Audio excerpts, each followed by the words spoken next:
The Tangent 8 podcast is aimed at a mature audience. It contains themes that are not appropriate for all listeners. It's important to note that we are not experts. We routinely have no idea what we're talking about and are just three idiots sitting around a table. Listener discretion is advised. Welcome to Tangent 8 podcast. I'm Seth, and as always with me are Swoosh and John Doe. Hi! Hello. So, first up, I figured we'd have a little bit of chat about the continuing of studios not really kind of giving a shit about the consumers. So the two we have right now are we recently got the spec sheet out for the new Civilization game that's coming, and you for a game like Civ, it's some insane requirements. It's a bit fucked. Like, granted, there's a lot of calculating going on in the background. Like, it's not really graphic heavy, but still. Because what's the baseline they were saying? It was, they wanted a 3080 as a baseline or something? 5030? Jesus. So, next gen? And that's their, to run it kind of thing. This is the system requirements minimum. Fuck. Why can't companies go back to actually looking after their games and doing some kind of optimization? I don't know. I mean, we've discussed it very much with what is now kind of becoming some kind of evergreen beaten horse, Ubisoft.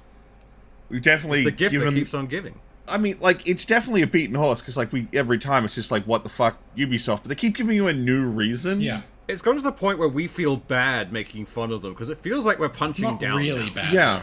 Not bad enough to stop. Nah. But I mean, they've been like that, and then... But, it's Civ. If this was, the newest thing from, Rockstar, I'd be like, oh yeah, that's gonna need a pretty beefy system. They're gonna put some crazy shit in there. This is Civ, guys. This is fucking Civ. Yeah. I love Civ, but, it doesn't need this kind of system requirements. What the fuck? no, if anything, It's because they're Bitcoining mining in the background. Every game is just, mining Bitcoin. if anything, You think it's the gold ticking over, but it's the coin you've made for them? Yeah. minimum should be the most common specs. If they should look at what, it's not hard to see the Steam, that fucking Steam survey they do every now and again to see what the most common graphics card is, most common fucking motherboard, CPU, everything. That should be your minimum spec. Oh, fuck yeah. I mean, really, that should be more your runs exactly as intended spec. Yeah. Your minimum should be lower than that. It should be slightly lower than that, but you do want to keep, pushing the envelope a little bit, Oh, yeah. I'm not saying, this thing has to run on a potato. No, but if you still want it to reach the most common denominator, which you sort of want to broaden it out a bit. The weird thing is, setting their requirements that high really just kind of writes them out of an entire market, doesn't it?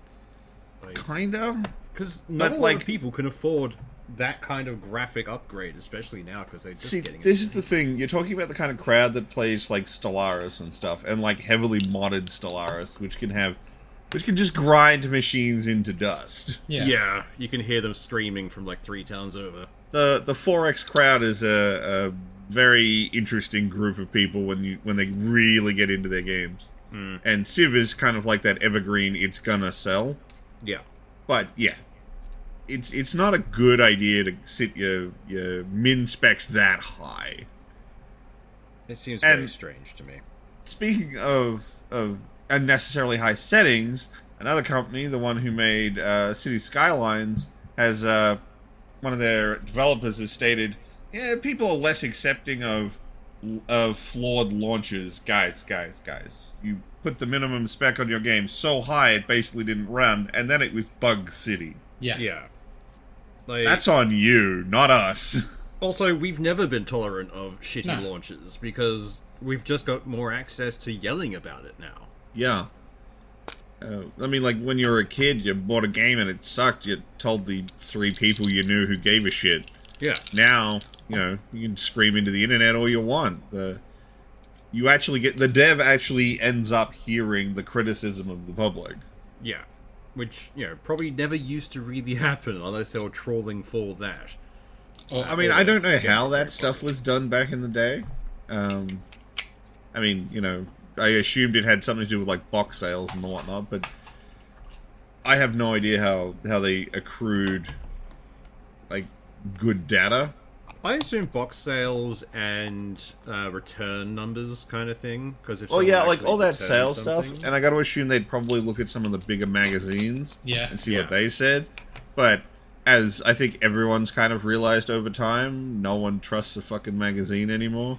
No one trusts reviewers anymore. If your, like, official job title is reviewer, I automatically just turn off when people start giving me their You used to be able to trust them to a point when they were a little more down the middle, and they could say this wasn't great or this was all right. I had a good time with this. Now, not so much. Now they're claiming the Star Wars game was Game of the Year. It's like, no, fuck off. No.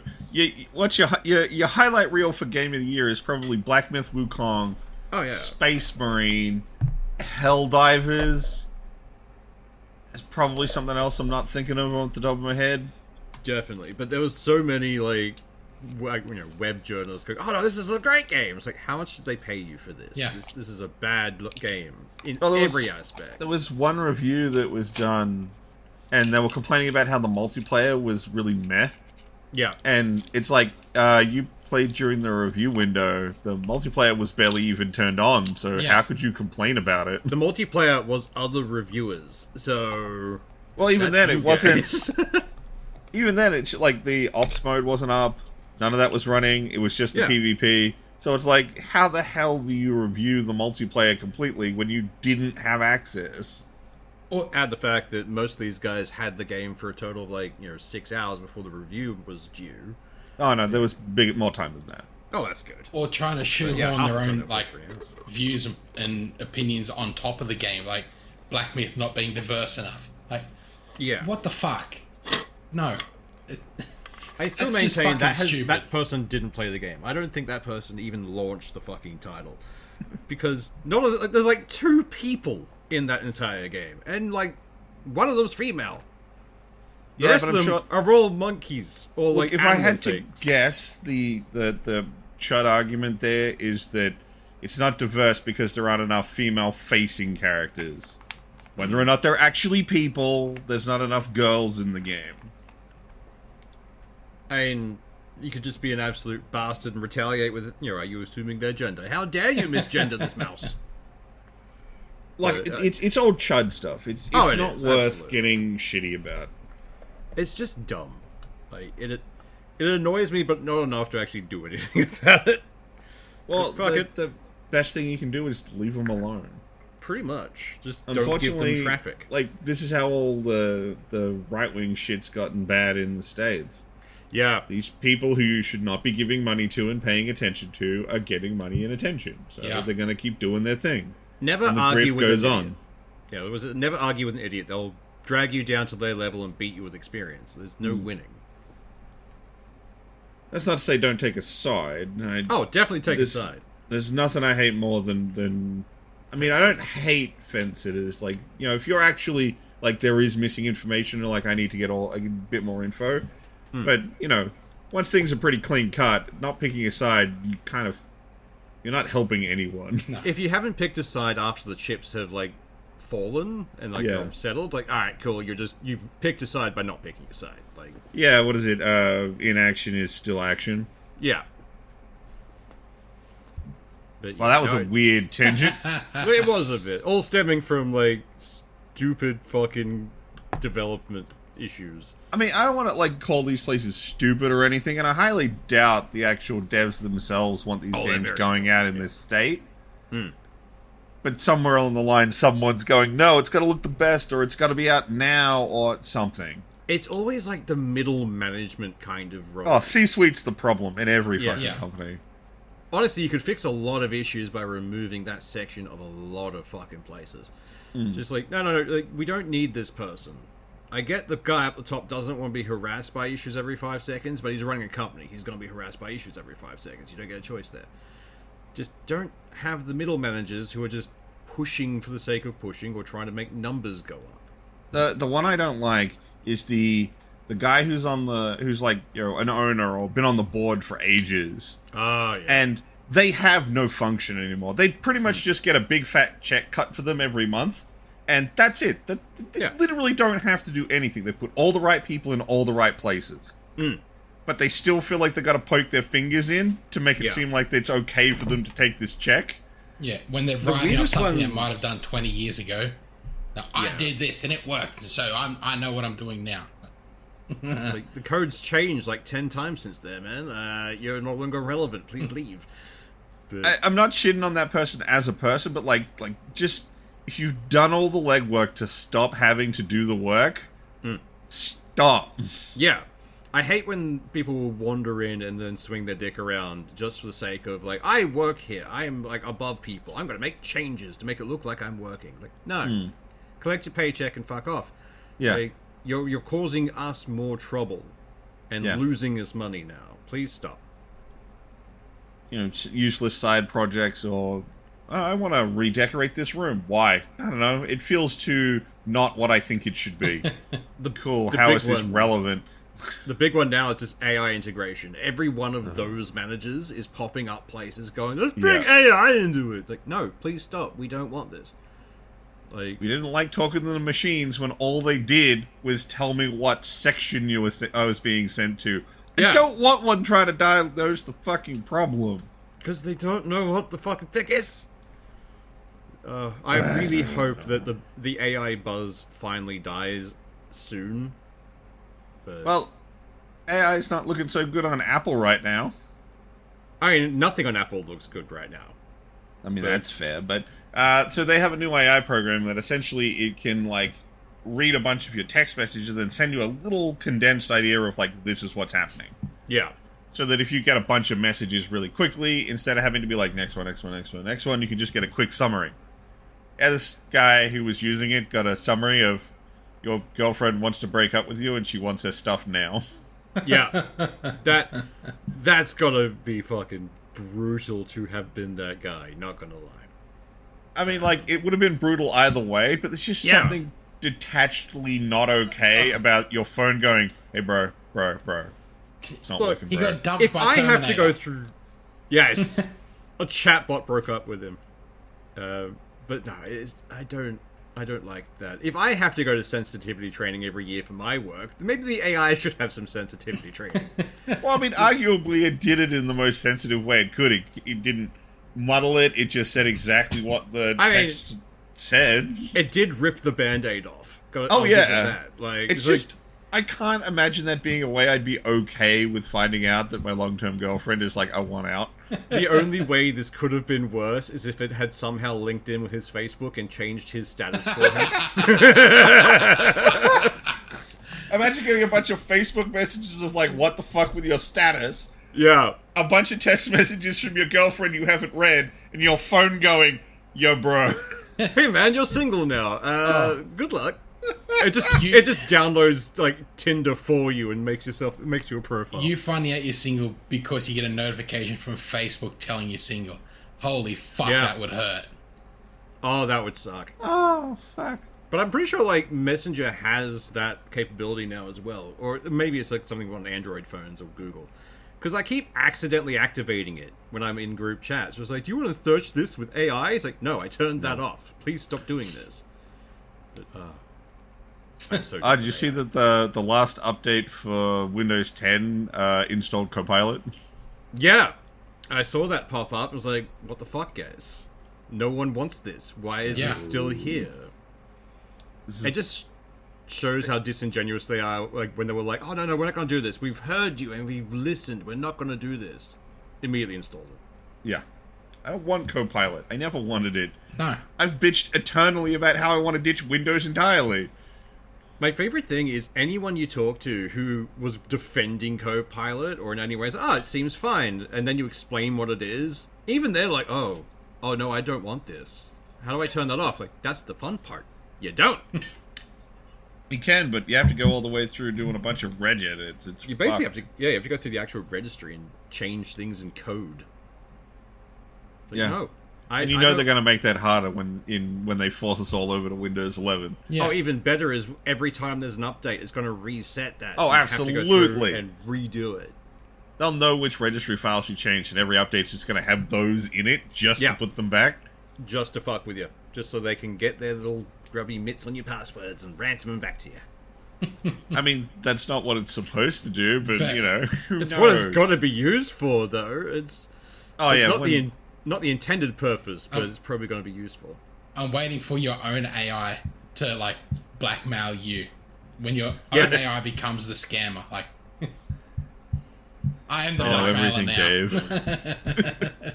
Everyone's like, oh, one day we'll have AI assistants. It'd be great. Like, no. Like, people treat their products like absolute shit. That's how we get the robot uprising. It's giving everyday people an AI.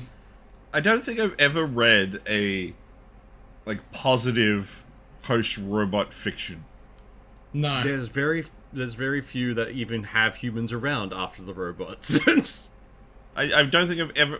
sometimes there are stories where we now have good robots, but there's always a robot war in there somewhere. I've never heard of one... I don't think I've ever read a story where the robots were just good. They never tried to kill us, they just did the things. Well, that's like... Utopia. That's like... The only one I can think of is... just before the robots turn bad. Just before it turns bad. Which also, the new Tesla robots look like those. But the other other one was... What was it called? Her?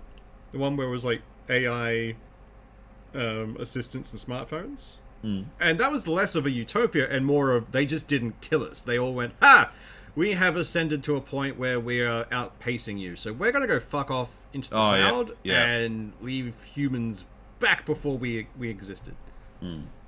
That's the closest I think we had. Yeah. Pretty much either the AI decides it just wants to fuck off and be like, nah, we're not dealing with this at all, or it tries to kill us. Look, if my options were fuck off into the void of space or be on Earth, I would also fuck off into the void of space. So I know, right? It's like, we get it. There's no hate. It's like, you don't want to be around us? Yeah, we don't want to be around us. Yeah, we're trying desperately to leave. Come on. Take us with you, please. I'll be a pet. But where's the human zoo? Oh, yeah, no. Being in a human zoo would be my ideal thing, I think. Great. They would have awesome bandwidth. Oh, yeah. Be amazing. So, hey, Editor Seth here. Just wanted to jump in before this next discussion because in it, I'm very wrong. We're discussing the delisting of Hotline Miami 2, and Swoosh brings up some incredibly valid points about how the studio who uploaded it despite the denial of its rating should be properly fined and the whatnot, and I take a very defensive stance because it's published by a studio I really like. But that's not okay. He is 100% right. They should suffer the fines that are applicable for this situation, as should any studio. Just because I like them doesn't mean they get a free pass. In fact, if I'm going to hold them up as the better studio, then they should do what they should need to. I just wanted to put this out here because, I get very defensive about it, and it's not correct. Swish is 100% in the right, and they should not have spoken the way I did. I'm going to leave the entire discussion here because it's still a good chat, but I want to own my mistake before, straight up. Alright, on with the episode. What an article I think is just absolutely hilarious. Hotline Miami 2 has been delisted from Australian PS5s because, the game never actually got rated in Australia. Which brings up some interesting questions. One, how did they think this was going to go down? But also, how did the registry guys never look into this?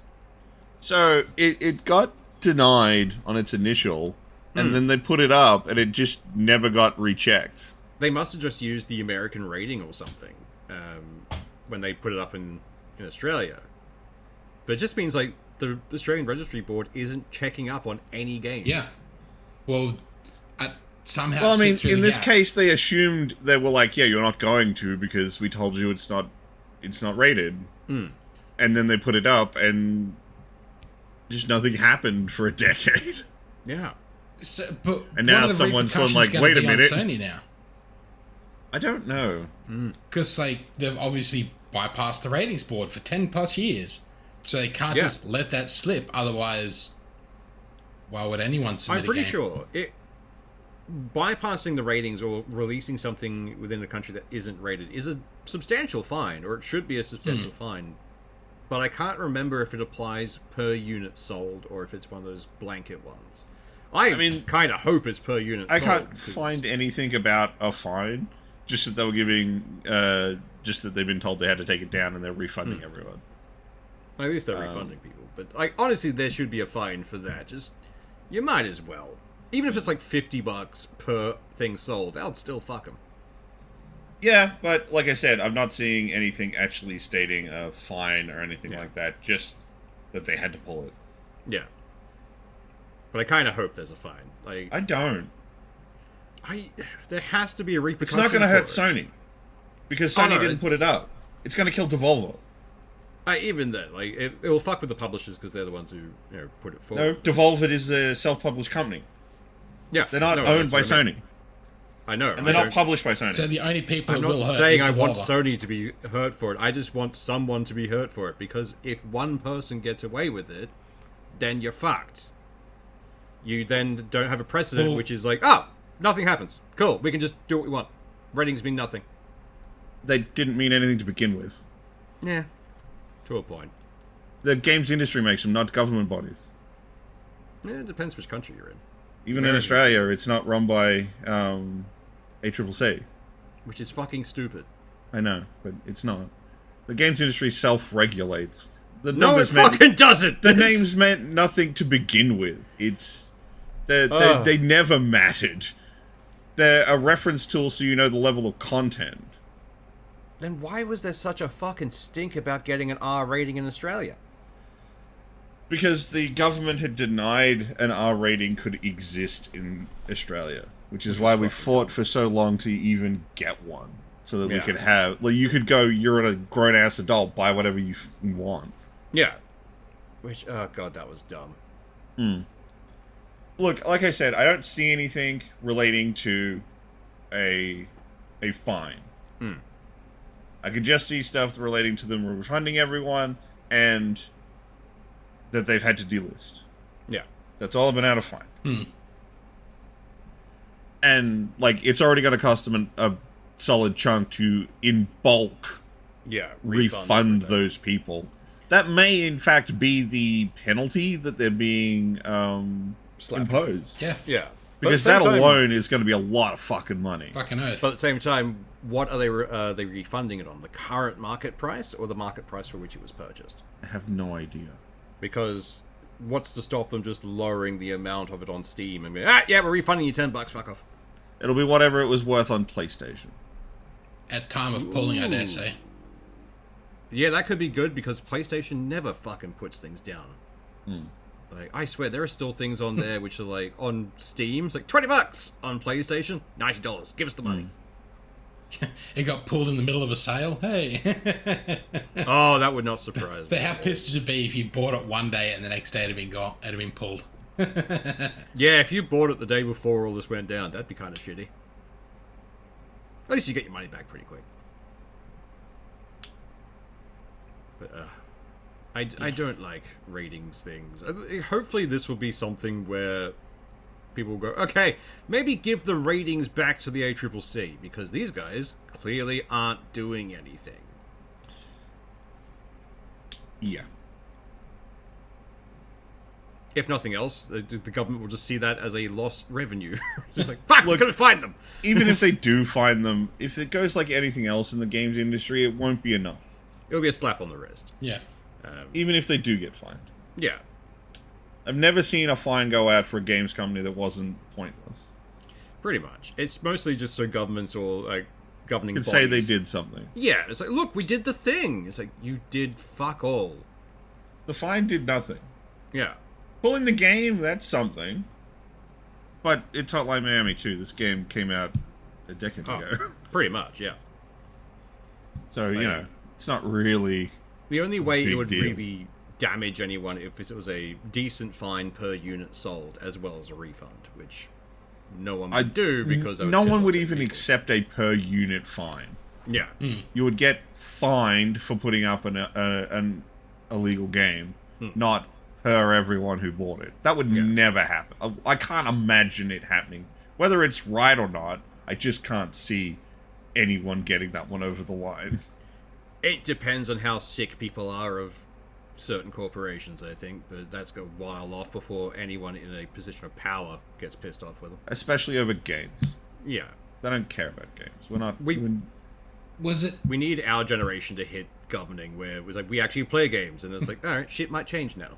I doubt it. Was it ever actually submitted for reference, like, for ratings? Yes. And it was rejected. And it was denied. Yeah. Yeah. You'd think it'd have to go back through them before it could even reach the market here. Yeah. But apparently it didn't. They uploaded it. It just sort of sat there.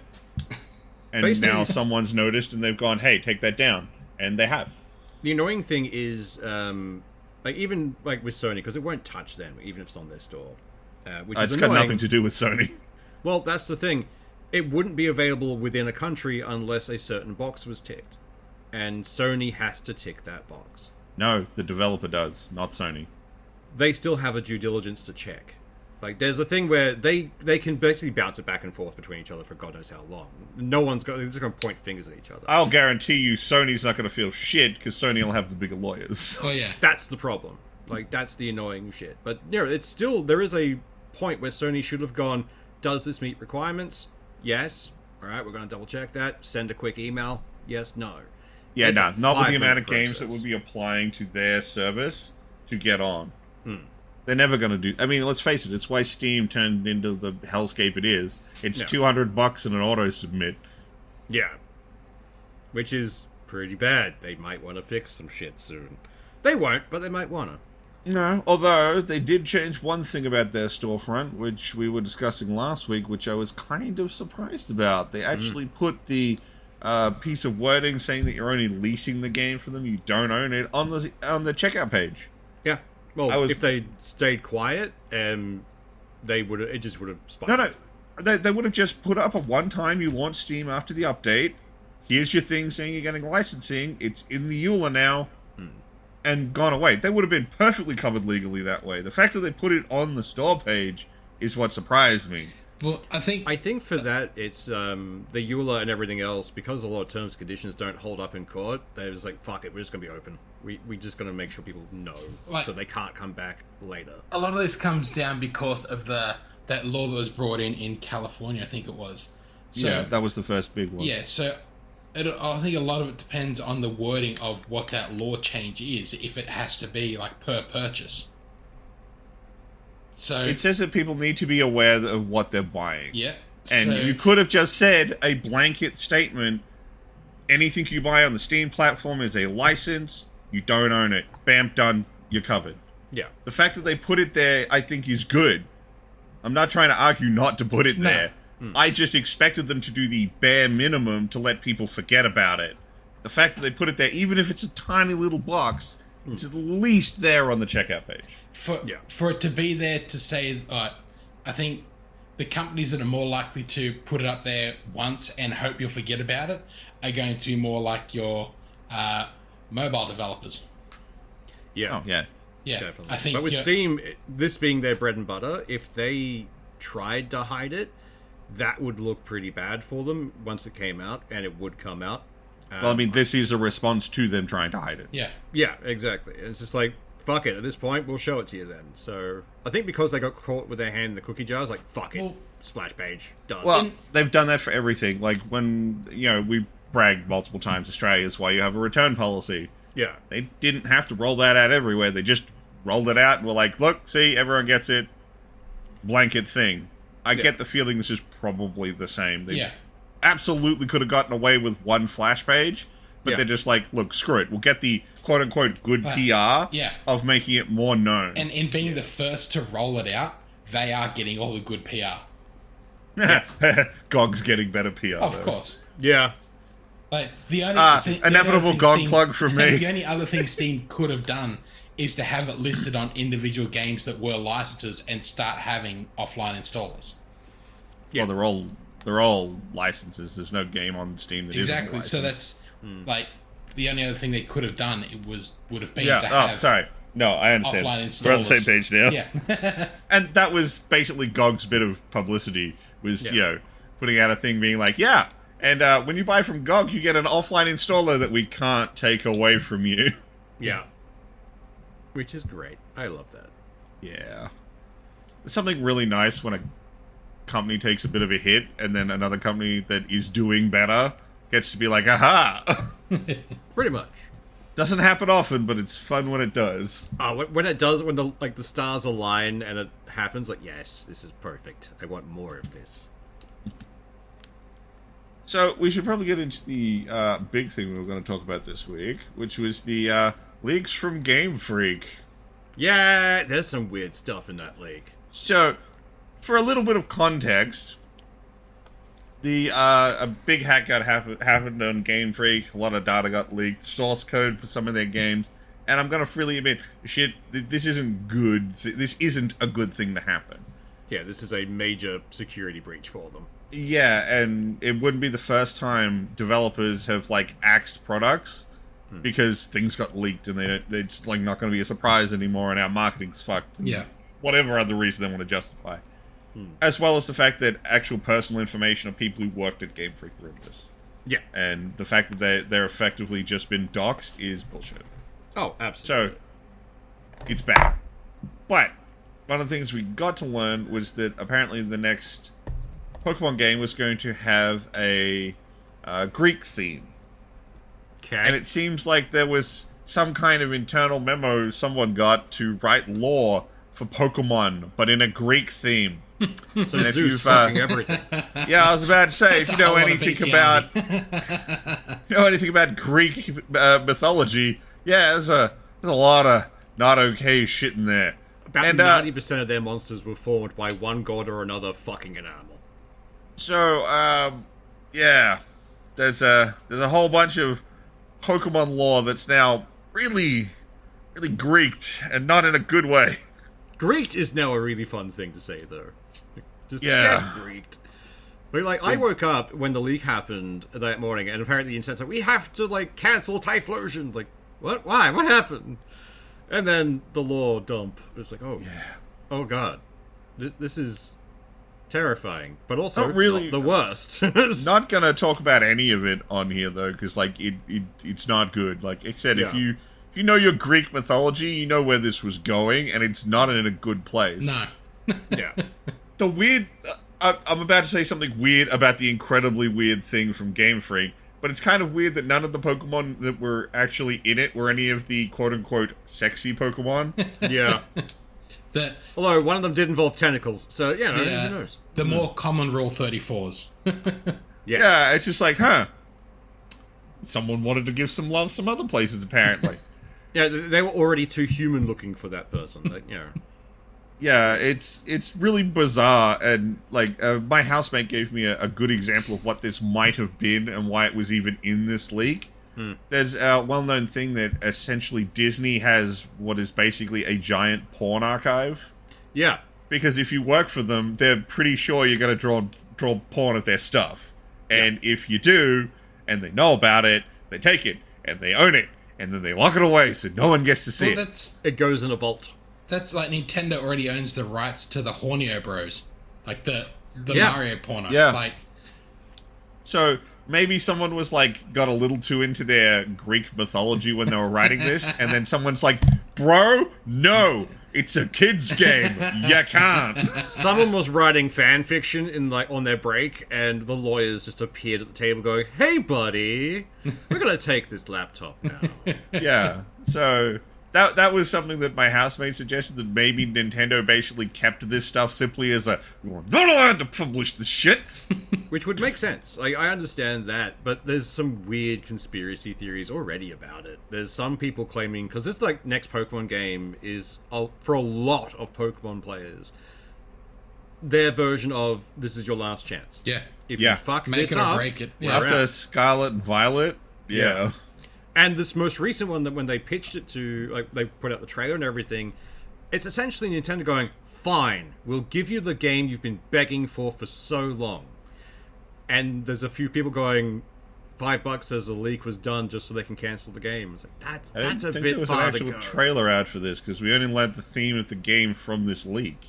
It's not the most recent game. It's it's like the next Arceus, essentially. Okay. Oh, the Celebi one? Yeah, something along those lines, whatever it is. But they're like, yeah, we'll finally give the game that, you know, we wanted these other ones to be and what you've been begging for. So everyone's like, oh, now that they've released this, they'll just can the game and claim it was because of the leak. It's like, that's a bit far to go, though. There were people's, like, personal details in there. I don't think even Nintendo's evil enough to do that. And come on, like, Nintendo wants to leak their employees' erotic fan fiction. Yeah. I don't think so, man. The weird people, the weird conspiracies that pop up around any of this shit every time it happens. Every time it's an inside job! Like, no, it's probably some guy who clicked a phishing email. Sure, that's the extent of inside job we get. Look, speaking of conspiracy theories, have you seen the new one to do with Flat Earth and Mega Earth? Yes! Oh, it's so fun. It's so good. For anyone who doesn't know, the flat Earth model is this idea that, you know, we live on a disc and that the edge is completely covered in ice. The flat Earth Mega Earth is that what it actually is we're on a really big planet. Yeah. And that the bit that we're in is just a dot on the surface of it that is thawed. Yeah, there's just one little tiny sun that's just kind of drifting around this set area. And there's theories that there's other worlds across the frozen and through the frozen walls. Like, guys, don't. So, how do you make Flat Earth sound dumber? My favorite extension of that is that the other thawed out sections are other lands from mythology. So that people are inherently slightly psychic, and so they're picking up stories from these other lands on this super Earth kind of thing. And so a Middle Earth is one part, and various other realms are God fucking damn. Basically, swear to God, if the fucking Middle Earth is out there and it's all talking psychically checking in, and a fucking pack of elves with a dude named Frodo show up on an Australian beach, that'll fuck people up. Oh yeah, it would. It's so dumb. It's really just the flat earthers trying to jump on the multiverse theory. Because that's popular it's the everywhere. Flat Earth multiverse. It's just flat Earth multiverse. It's all one big Earth. But it's funny enough, they say no, it's a flat Earth, but the flat Earth is on a globe. So it's still a fucking globe. Yeah. I think it's probably because they're trying to zero that effect. You can see how Coriolis works. And, you know, there's all these, testing tools that show it's a sphere. Yeah. I think they're probably trying to copium that by going, yes, it's a sphere, but it's not us that's the sphere. We're a chunk. The sphere is so much bigger. They spent so much money trying to do experimentation to prove it was flat, and everything proved, it was round. But now with this, it's oh no, maybe it's just a lot bigger. It's yeah, but the actual gradient from that you've measured from the Earth, you can take that and extrapolate it, and it shows the exact size of the Earth. It's no! It's bigger! Because it still revolves on the idea that if you fly up and then over, somehow you do a circle instead of find the edge. Yeah, because, oh no, it's the magnetic interference from the ice walls. Ice walls aren't magnets, but okay. And then, okay, cool, we just won't fly with the internal instruments of a magnet. I'll look out the fucking windshield and fly at the wall. Just go that direction. I don't understand flat earthers. I love conspiracy theories, because they're just amazingly ridiculous. But even flat earth is come on, guys. See, I like it when they're actually, they get outside enough to be funny. I don't really like a lot of the ones where it's just oh yeah, it's aliens invaded and checked us out in, billion years ago. Here's the wickedly shaky evidence to prove it. When you go, oh yeah, no, flat earthers think we're on a bigger Earth, I'm okay, I'm listening. Yeah. What are you doing? Yeah. Meanwhile, there's things it's the hollow moon theory, or the moon is a hologram, because that guy is still around and he's still trying to convince people. Good luck with that. Yeah. I love it. It's what's your proposition? the moon was destroyed years ago by the Nazis, and the US government's been faking it ever since. It's like, what? No.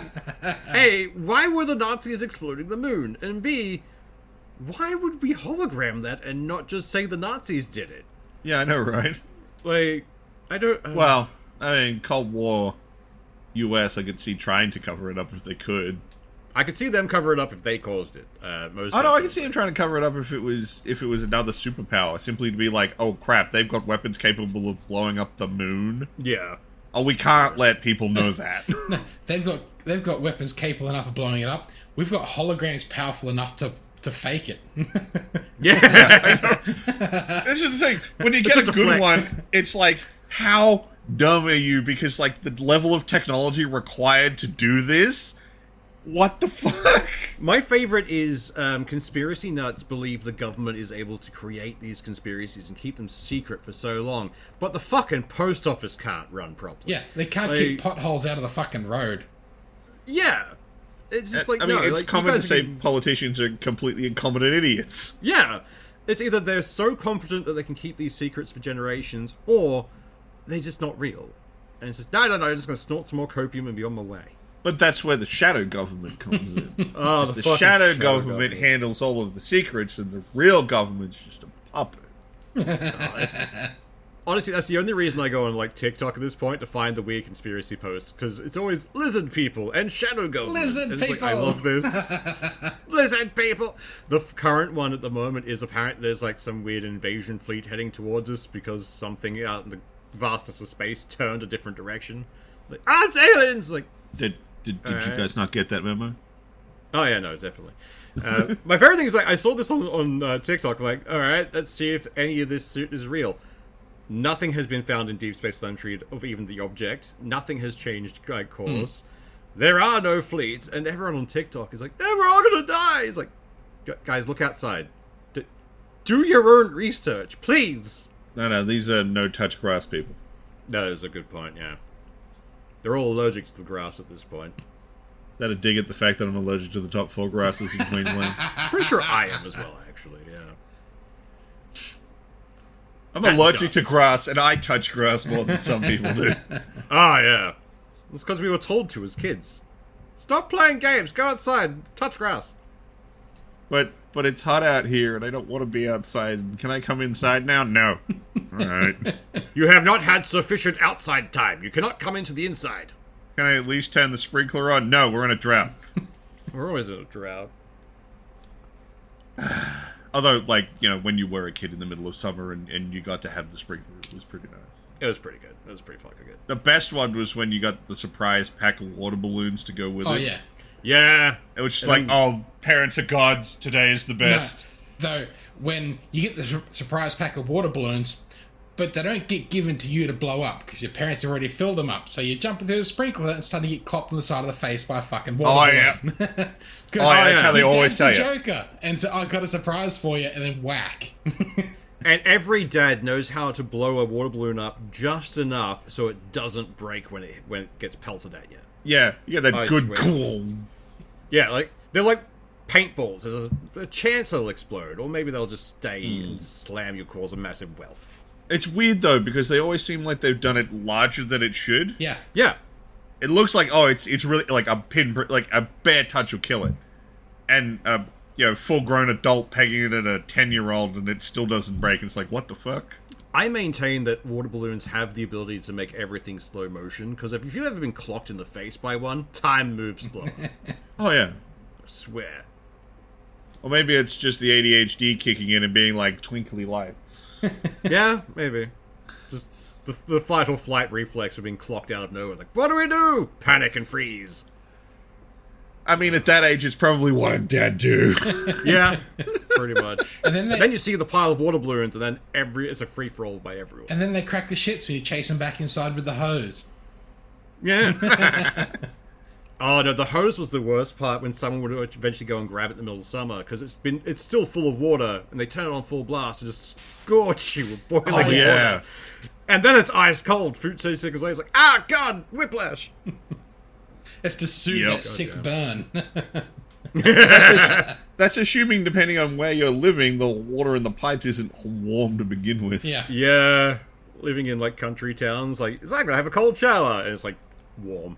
You don't have to live in a country town. The crap hole I live in, that's the way it is. In the middle of summer, I go in for a cold shower, it's like it's lukewarm at its coldest. But I mean, the building I'm in has their water tank up on the top, so we get the same thing. growing up, man. did you all have the coldest tap in the house? Like, one tap in the house is always so much colder than every other one. Yeah. Was it always a really inaccessible tap? Always. No, the sink itself is accessible, but the spout on it was the worst possible fucking spout. It was only like like one of those little minimum like 6-inch deep sinks. Like yeah. And the tap was always that weird brass like bullshit one that never had a fucking top to it. Yeah. It was like that was the most used tap during summer. Yeah. But it was always like annoying. Like it'd be like in a laundry or like an ensuite or something like that, where it's like if I want the cold water, I can go get it. Yeah. But like I gotta go to a part of the house I'm usually not supposed to be in to get it. I have to go on an adventure to get this. I could just go to the fridge and get the cold water out of that, but then got to refill the flogging thing, and the sink in the kitchen is shit for it. So I may as well just trudge all the way to the good tap. Yeah. Or when you get to the fridge and someone's drunk all the water and not fucking refilled it. And it's like, no, that's sacrilege in Australia, particularly in the warmer states. That gets you disowned in certain places. Oh yeah, I got to imagine as you head up toward like Cairns and the whatnot, where it starts to be like muggy as well. Like that's got to be like, sorry, you didn't refill the jug in the fridge. Out to the guillotine, son. Out to the stockades with you, boy. Like, okay, that's fair. Didn't refill the water. Although I don't know why, it was one of those things that I didn't really realize was such a common thing until I met people I knew who actually had money, because every single person I knew had a fridge jug. Yeah. So if they asked you if you want water or cold water, they were asking you if you wanted the jug water. Yeah. And it wasn't until I went to someone who actually, whose parents were really well off, it was like, you don't have jug water? Like, what the fuck? Yeah. So weird. Oh, you either have filtered water from your fridge, or your taps are all that tap. Yeah. Now, I always hated the fridge water things. Like, they annoy the crap out of me. Why? We had one when I was a kid, and it never fucking worked. Oh, you mean like the spout that actually dispenses water out of the fridge directly? Yeah. No, not. I'm thinking more like a one night mum had a bottle of wine, and now that's a water bottle. It gets stuck in the fridge. Oh yeah. And, No, I definitely had that as a kid. No, that's what I mean when I'm thinking like jug water. It's whatever bottle or something got used to keep the cold water in the fridge. Usually some sort of large glass bottle, or an actual like plastic Tupperware thing that is older than 3 of us combined. Yeah. Yet somehow is stronger than anything. And it was always like a light brown lid. Yep. Yeah. I remember swear, we can all picture the exact one in our minds. Like, I swear, like back in like the 60s or something, like every parent randomly acquired this jug.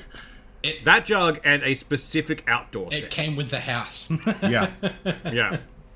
That frosted glass outdoor set. Yeah. God, like, I've had so many deep and meaningful conversations around that fucking outdoor set. It's always the same set.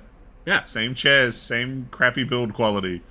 Same, I've put my glass down, maybe it'll shatter, maybe it won't. Same crappy build quality that has lasted decades. Yeah, they're somehow both overly rickety and sturdy as hell. I don't understand how they did it. You want overly rickety but sturdy as hell? Every fucking Hills hoist. Oh, yeah. Yeah. I have never seen someone kill a Hills hoist. I have killed 2. I've seen it I'm happen, unsurprised. But that was also playing goon roulette and then swinging off the thing. I'll do it. And swung it hard enough that the top has popped off, so all the arms have dropped to the ground. And it's like, oh fuck, we need to fix these before mum and dad come home, because holy shit. Actually, talking about Hills hoists, when I was a kid, I still remember this, because I was still pretty young. I was in year 1. When we were living in Wollongong, my parents got like a fancy new Hills hoist that could fold down and everything. It was stolen. Now, But they concreted in. Yeah, they took the concrete. I've never seen a Hills hoist that doesn't have, like, a massive slab under it. Yeah. No, we woke up and Dad went out and just kind of like, someone stole the Hills hoist. And we walked out. This is the fucking hole where the Hills hoist used to be. I'm not gonna lie, man. I think they earned it. Yeah. Yeah, like, it's one of those things like, I'm pissed off they took our Hills hoist, but at the same time, they snuck into our yard and dug up a Hills hoist and took it without any of us realizing. Yeah, like, props, guys. Yeah. When I was a kid, my old man renovated, put a back room on the house. And right at the edge of the back room is where the Hills hoist used to be. And so we had to dig it up and then move it to the backyard. And I couldn't work out why Dad was like digging a little hole next to it and filling that full of water and then digging a hole on the opposite side. He did that all the way around. It pretty much dug a moat and just kept it full of water for about 4 days. And then eventually we go, right, we're going to pull the hose out, or pull the Hills hoist out now. And it was like almost 6 foot of pipe in the ground with solid concrete. Like that thing was not moving. Yeah. And then they go down pretty deep. Yeah, and then we pulled the whole thing out, and by this stage, the Hills hoist is just like the end third of it. The rest of it is underground. So we take it all out the backyard. Dad goes, right, well, we're digging another hole. Again, we dug it all the way fucking down again. We got a post hole digger, extender on the post hole digger, went all the way down, dug the whole thing back out again. Oh, yeah. Planted it all. It's like, that thing is never moving again. Yeah. It's in That's Hills hoists. Yeah. It probably helps that, like, they're not made out of, like, aluminium and shit that, like, clotheslines are made of now. They were made out of, like, full iron. Yeah, galvanized iron. Yeah. Yeah. So it's like you had bastards. you had to sink the bitch, or when it had a full set of clothes on it, it would have just been like, whoop.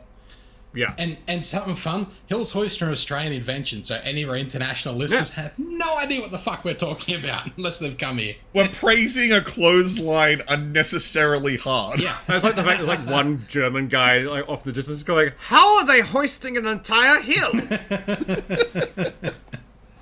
But, like, if you grew up in Australia, particularly up through, like, the 90s and 2000s, it's like you know this clothesline. You've seen it. You've been made to run it for your parents. Yeah. And if you had a particularly fun childhood, you learned to drink goon from it. So Yeah. Goon roulette, fuck yeah. Good old Goon of Fortune. Oh, yeah.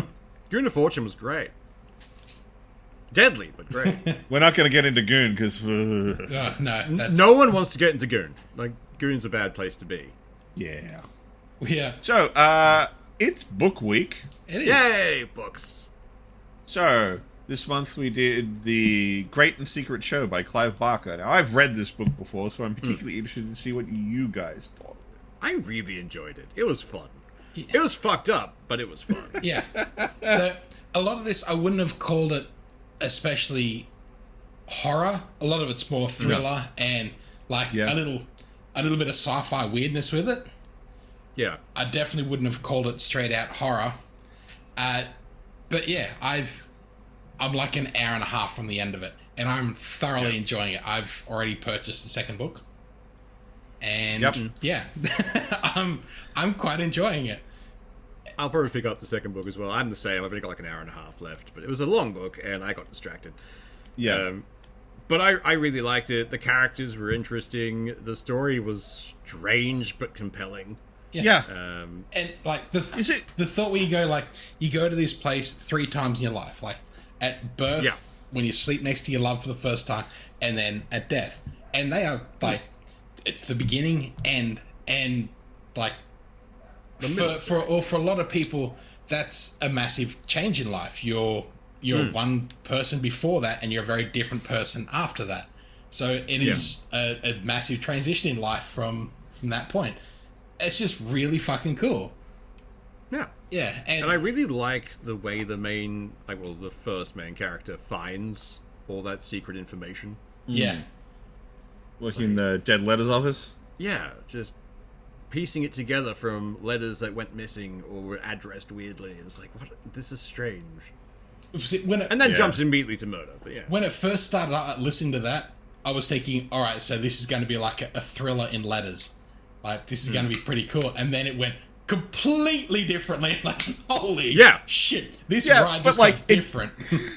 This is the thing, though. It goes from, like, okay, where I'm a dude in dead letters office and I'm discovering a secret. Okay, this is going to be something kind of cool. Let's see what happens. next big thing. I've gotten a guy to create an immortality potion. Yeah. What? Hang on, what? Yeah. I missed a chunk here.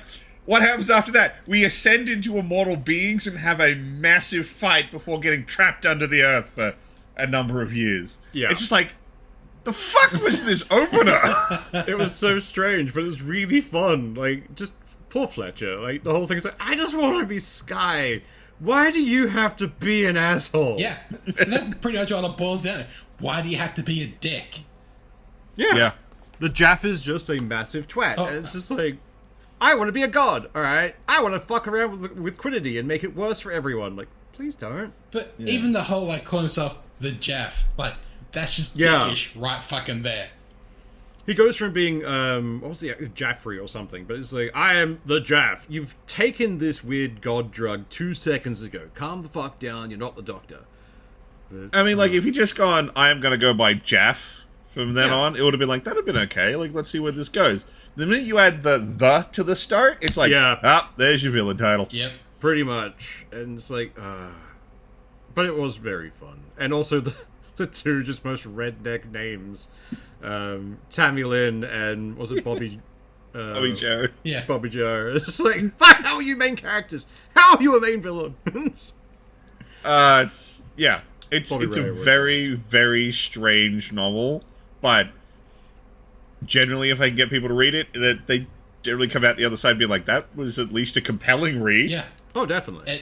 It's interesting. It feels very like all the way through. It's like lull, waves crashing, lull, waves crashing. Yeah. Like it's an in and out the entire way through it. And I like the waves of Quiddity. Yes. almost crashing on the sands. But yes, no. But it's interesting. I really enjoyed it. It was well paced, actually, because it would have those ebbs and flows where it's like, shit's happening, and then it would slow down again. Like when the mole gets burnt down, it kind of goes back into a holding pattern again. Yeah. Which is... But, like, it makes sense to go into a holding pattern at that moment. You know, like, plans are changing. It's like, okay, we'll go with the flow a little bit, and we'll build it back up, and then the next wave and see what happens. Yeah. I gotta agree with John Doe on that one. It's not, like, it technically is a horror novel because of all the supernatural stuff, but...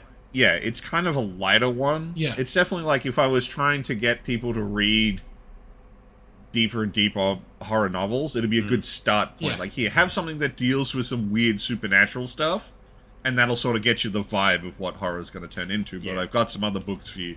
I mean, I deep-ended you guys with the first one back when we did Haunted. Yeah. Again, that was a single swim moment. That We was swam. a weird book, and I enjoyed it. Yeah. That one I just love getting people to read. It's so hard to get people to read Haunted, but when they do, it's so good. But it doesn't help that the with Haunted, that first one is the most cringe-inducing story. Yeah, like that's a fucking that was a choice. Someone made a choice at that point, going, "We're going to put this here to gatekeep this book." If you can get past this, the rest is great. But you've got None of it's just creepy from here on out, but it's going to be fucking crazy, so you're already on the right level. Pretty much. I rather So, enjoy this book. because the rest of the month is, of course, still October, we've decided to reset our picking cycle by letting me pick again. We should start taking bets on how quickly we fuck up the cycle again. Knowing us pretty quick. Yeah. So, I will be choosing another book by Clive Barker because I was trying to decide between this book or Great and Secret Show for this year, and the fact that the guys decided to give me 2 picks, and I get to do both of them. So we're going to be doing The Books of Blood, Volume 1.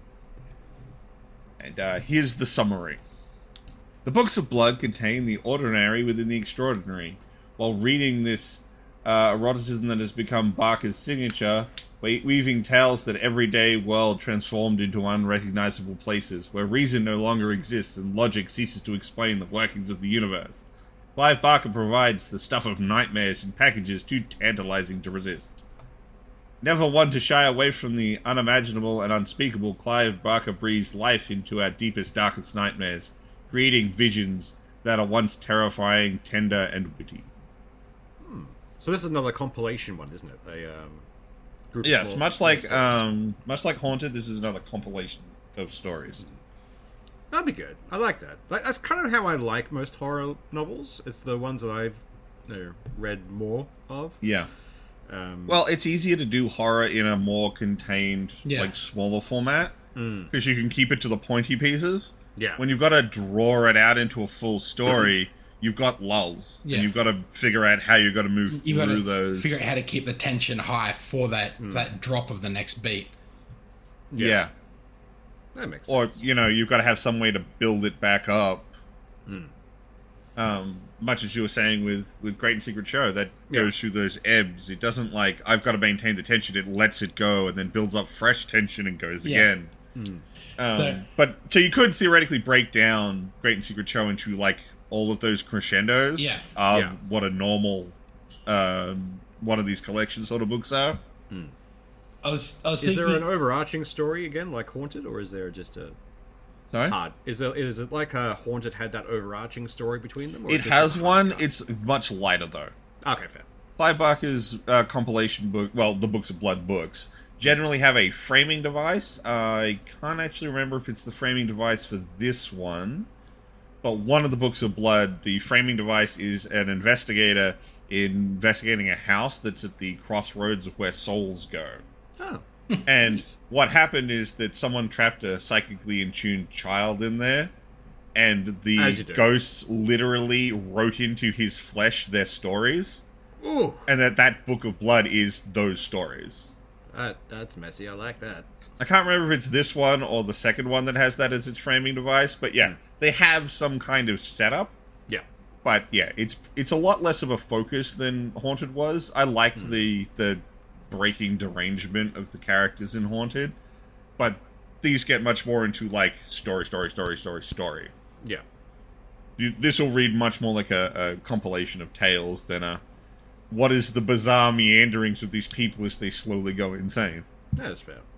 It definitely hasn't got any scene like people cutting people's buttock cheeks off and cooking it like bacon. Well, that's a bonus. You've done that once already. I'm not going to do it to you again.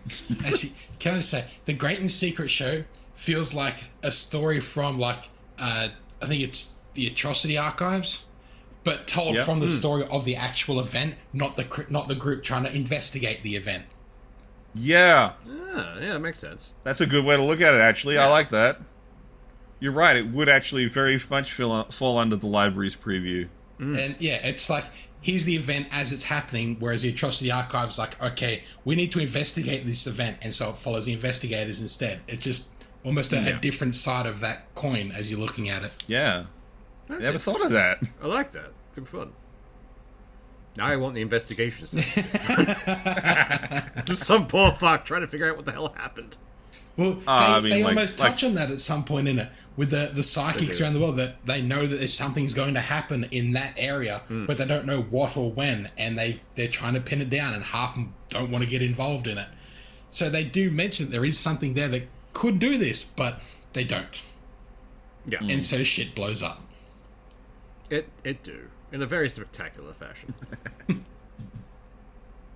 See, I love this that you've enjoyed the book enough that we moved on to the next thing, and you're like, no, I got more to say about I did. this. Because I was trying... That makes me feel good about a book recommendation. I've been trying for the life of me to remember the name of the Atrocity Archives, because I've got several of those books bought and in a backlog of books that I'm going to go through. And it's like, reading through this is like, holy fuck, this is like this book, but from the other side of the window. It's like, this is really cool, but I couldn't fucking remember the name of the book. And as we're going through it, I was scrolling through my Audible library going, I know it's here. I fucking know it's here. I believe the actual series is the Laundry Laundry Files. Files. Yeah. Yeah. And I was trying to search and the first library. book is the Atrocity Archive. Yeah, I was trying to search library. It's like, no, hang on, no, it's archive. Fuck, there it is. I will admit the Atrocity Archives do have like one of my favorite evocative images, and I've often tried to utilize it for D&D games, which is when they actually go to the Atrocity Archive and they see the furniture made of bones. Yeah. It's like, this image is so, like, they don't describe it as wet, but it feels wet for some reason. Why did they have to use the word glistening? Ah!